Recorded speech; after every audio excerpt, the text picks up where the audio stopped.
Hello and welcome to the NESN studio. We have a special guest. It's former United States international Brad Friedel. Played 23 years as a professional with Galatasaray, Columbus Crew, Liverpool, Blackburn, Aston Villa, Tottenham Hotspur, and of course the United States. 310, he holds the record, 310 consecutive starts in the Premier League. He played until age 44 and is undoubtedly two of the safest hands the United States national team has ever had. Brad Friedel, thank you for joining us. Hey, my pleasure. Thanks for having me. Can you tell us a little bit about what you're doing with Allstate and the Protect the Cup campaign? Yeah, well, it's twofold really with Allstate. One is this is the second year that they've sponsored the Gold Cup. It's something that is very much needed if on any type of sporting event, media partners. We need big sponsors that not only invest at the grassroots levels, but all the way up to the professional game. They set up the fan zones outside the stadiums, so you can come and see the likes of myself and various others throughout the course of the tournament. The second thing is that Allstate has paid to refurbish and put in some new fields and community centers, whether it's AstroTurf or grass fields, community centers, chartered schools, or just some other areas all across the United States to help underprivileged kids play this sport, sometimes in safe havens and other times with schools, not just for today, but to enhance the growth of soccer for many years to come. And then again, like myself and Adolfo Rios here in San Francisco or the San Jose area, we'll go in and we'll conduct a clinic, and hopefully we can put a smile on some of the kids' faces and also mingle with the coaches or superintendents, if you like, at some of the areas.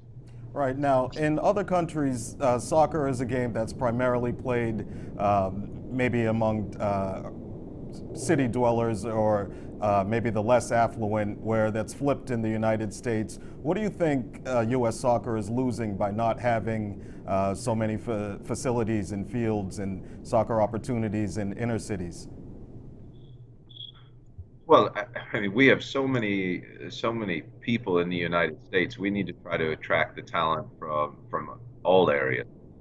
Inner cities will have some incredible athletes that we're definitely missing out on, but there's all sports miss out on some kids if they don't have some sort of infrastructure for sporting programs.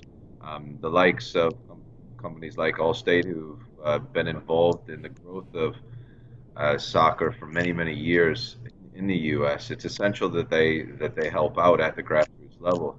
One of the things that we're a little bit behind on in the United States that the other countries are is that it's the national sport in most of the other countries, and there's a lot of competition with American football, basketball, baseball, ice hockey to a point in the United States. So we miss out also on some kids due to the competition of the other sports that some of the other countries don't miss out on. But we're doing a pretty good job of getting the word out now. The developmental academy's been set up, the scouting network has been set up, and more importantly, with the scouting network, is we'll be able to hit a lot of the non-developmental academies areas, which will target a lot of the inner cities going forward. It's a work in progress.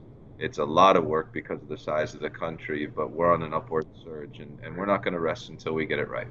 Right, and now when we talk about the top end of the pyramid in this country, the United States national team tomorrow on Wednesday night out in Santa Clara, California, will take on Jamaica in the Gold Cup final. I wanted to talk to you, maybe a little preview for this. What are the United States' keys to victory against Jamaica? They're the heavy favorites, but Jamaica just upset Mexico. What are their keys to victory, and what must they do to avoid Mexico's fate of an upset?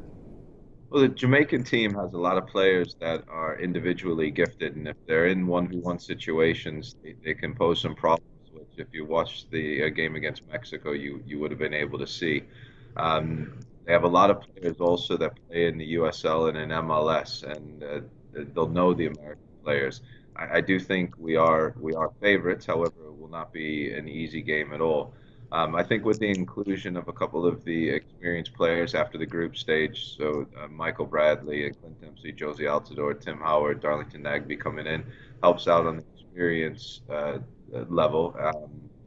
and we're gonna have to up the tempo as much as possible. And also, we have an extra day's rest over Jamaica.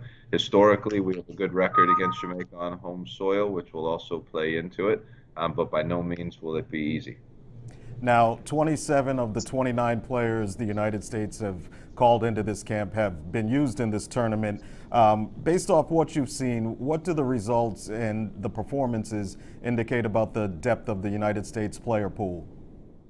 Yeah, the great thing about this tournament, and coaches don't often get a chance to do this. It was a chance that Bruce Arena was allowed to call in a lot of other players that he normally wouldn't be able to for a competitive event. We're not quite sure yet if there will even be a Confederations Cup before the Qatar World Cup, which is normally what a Gold Cup is played for. And so it was a time in between qualifying games that Bruce could call in some extra players, and that'll be an invaluable time for him to have been able to do that. He will now know which players may or may not be able to help him and compete for places when, stroke if we qualify for the World Cup, and some of these players that could compete for places. So, did I expect every single game to be absolutely perfect? No, because there were a lot of players that were coming in for the first time or that hadn't played international football for at all or just a little bit. So this was it was a very good tournament from that standpoint. And then once they made the group stages in Bruce Arena, like most coaches would want to do, they'll go for the win. And he was allowed to change six players, and he did just that. I'm sure that was preconceived that he was going to do that all along. But I think as far as Bruce is concerned, he'll now know the three or four or five players that will be able to compete for places for that final 23-man roster. Right, and speaking of particular players, Clint Dempsey is on the cusp of glory. He just tied Landon Donovan for the all-time U.S. national team goal-scoring record. With a player like Dempsey, and you played with him, and you've also played with Landon Donovan, I guess I want to put you on the spot. Are either of these two the best player in U.S. national team history? And if so, who is better? I mean, who was better? Two entirely different players. And I played Clint. I played with Clint at club level as well. Very difficult to compare the two. Their goal scoring record speaks for itself. I'm not sure if you could put one or the other as the best of all time because they've both contributed equally as big as each other. The great thing for U.S. soccer is they both played for the U.S. So their goals counted, and they counted at the same time amongst each other. And then when you add the likes of a Christian Pulisic, who's a young, outstanding player, I know he's not at the Gold Cup, but when we get into World Cup qualifying, there's another player that's going to get his name on the score sheet for times to come.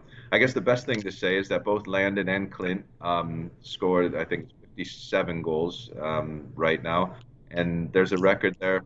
Hopefully, the likes of a Christian Pulisic can then go and break a record that he can break. And that's what records are there for, to be broken by the next generation coming up. And I guess I'm sitting on the fence a little bit because it's impossible to tell you who was better as a player, Landon or Clint, or who was more important for the United States. They both were equally as important as each other. Yeah, that's one of the pub debates we love to have, especially here on our bar set. You mentioned Christian Pulisic. He's the great hope right now for the future for the United States. What are you expecting from him this season with Borussia Dortmund in the United States, and how far can he go in this game? Well, it's really important that people need to understand he was only born in 1998, so he's still a young player that is learning his trade. He's fortunate that he's at one of Europe's or possibly the world's best clubs in Borussia Dortmund. I would say they're probably the number two club in Germany right now, behind Bayern Munich, and they're going to be a Champions League club. He's going to have a new head coach at Dortmund this season, so he's going to have to prove things to the new coach all over again, like he did with Thomas Tuchel, who was there last season.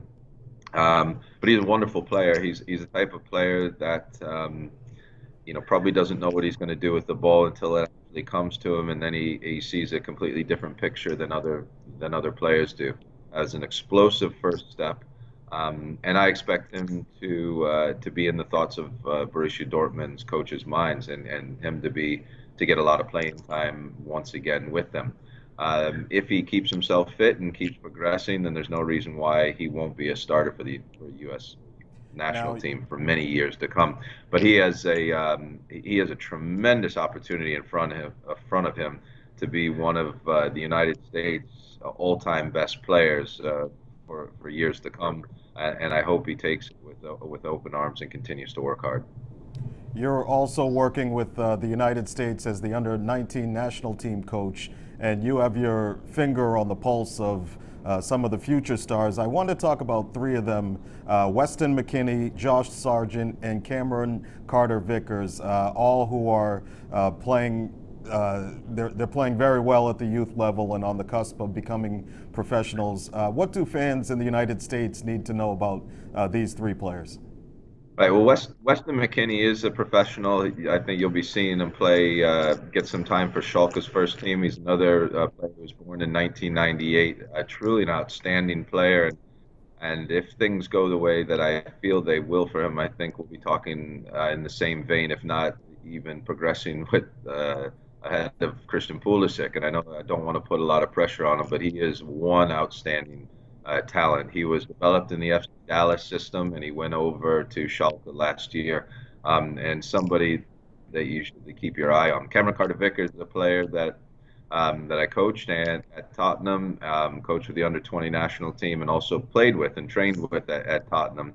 And he is another one of our future players. He was born in 1997, and one of the strongest individuals that you'll ever come across. And I think you'll see him getting some considerable minutes for Tottenham Hotspur in the Premier League, in the Champions League, and also in the FA Cup and League Cup for them. Strong physically or mentally or both? Both. He's a tremendous player, and he's going to have a long, long career with U.S. Soccer again if he stays clear of injury. Josh Sargent, he was born in 2000, so he's even younger. A lot of talk about him turning professional and going into Germany with Bremen. We had him as 2000 birth year at the Under 20 World Cup, and he is an out-and-out goal scorer, a true number 9. And again, such a good kid. The one trait that all three of these players have in common is their work rate. They will not stop working, and all very technically gifted at each of their positions. And the great thing about it is they're all different position. One plays in the middle of midfield, one's a striker, and one's in the center of defense. So three very talented boys that you brought up. Now, you spent the bulk of your career in England, but you also had a stint with the Columbus Crew at the very beginning of Major League Soccer. I want you to talk about what the differences you've seen maybe over the last, you played almost a quarter century professionally, but what are the differences you've seen now and versus then? How long do we have? It is the landscape of soccer in the United States is completely different now than what it was when I was growing up. Let's go to first the developmental academy that's set up. There was nothing of the sort in youth soccer. The coaching today and the coaching education department that U.S. Soccer has now is so much more advanced than it was back then. The training facilities we have now are so much more advanced. The stadiums are so much more advanced. The education of the fans is so much more advanced. The media rights holders is so much more advanced. The sponsorship levels have grown. The amount of ownership that we have and the money backing the sport right now is completely different. The amount of participants has grown exponentially. Just everything is completely different, and we still have a ton of growth left in the United States. We have to be able to hit more areas on our scouting department, but we have over 200 scouts now. We have technical advisors that work tirelessly alongside Totally Laporte to get things going. Us as youth national coaches, we all see the numbers of players increasing. The numbers of players that can play professional roles in the future are increasing. And it was just wonderful to be gone for so long and come back here 2 years ago and see what soccer has become, but also know that there's so much more growth available was amazing in it, to see it in a positive way. Now, I wanted to pivot back across the pond to Tottenham Hotspur, a team you represented for many years. They are enjoying their finest period in the history for them in the Premier League. And I think last season they had the most points they've had since 1960 or 1961. I want to talk about their upcoming campaign. They're going to be playing at Wembley Stadium, which is a bigger field. They struggled there last year in the Champions League. How well will they adapt and cope to the new environment while their new stadium is being constructed? Yeah, that is a question that's been raised. What I can say is Mauricio Pochettino is arguably the best young manager that's out there today in the entire world. I was very fortunate to have a year with him as a player, but also as I was going through my UEFA Pro license. And if somebody can create the success on a larger field like Wembley, when they're used to playing at White Hart Lane, it's Mauricio. Every single player that is on Tottenham's books has an increased value and has an increased role on the field since he came in there. The way that he's incorporated the academy players and the academy staff. John McDermott, who's the academy director at Tottenham, is one of the very best youth developers in the world, and they work in tandem with one another. He's the type of coach that doesn't need to have the money to be able to create good players. He has no problem incorporating the academy player if they're ready. But he's also got a board that will back him if he needs the money. I know there's a lot of speculation about who's going to come in and who's going to go, and the board will back Mauricio if he needs a player. But Mauricio also doesn't have an issue at all with developing talent. He's done it at Espanyol, he's done it at Southampton, and now he's doing it at Tottenham. Being able now to have all the league games and the Champions League games at Wembley will help. Whereas before they're playing their league games at White Hart Lane and then having to jump to a bigger field. So I'm sure they'll get used to that. And they have some tremendous players: Harry Kane, Dele Alli, Christian Eriksen, Moussa Dembele, Jan Vertonghen, Hugo Lloris in goal, Danny Rose. He's injured right now, but he'll be fit towards the start of the season. Some outstanding players, and again, if they need to go in the transfer market, I'm sure the board will back him. But they've got the makings of a very, very good team, and they'll be challenging for the title, I'm sure, once again this season. All right, Brad, and just one last question on one of your former teams. It's Aston Villa. They're down in the Championship in the second division. Will John Terry be the difference at Aston Villa and lead them back to the Premier League? I hope so. I was really fortunate in my career. All the clubs that I played at were on the up and up while I was there, and Aston Villa was no different. Randy Lerner, the former owner, was a really nice guy. Martin O'Neill was the head coach for two seasons, and Gerard Houllier for the third season that I was there. The supporters at Aston Villa deserve to have the team in the Premier League. It is a massive club. It's not a small club, doesn't belong in the Championship. One player, John Terry, isn't going to probably make all the difference, but a leader like John Terry will help. But I hope Steve Bruce can guide them into the Premier League. Steve Bruce knows how to promote teams, and I really do hope, for the sake of the entire club, that they can get up there. Well, Brad, I want to thank you for your time and for your work with U.S. Soccer through the years. Thank you very much. All right, and it's nice talking to you.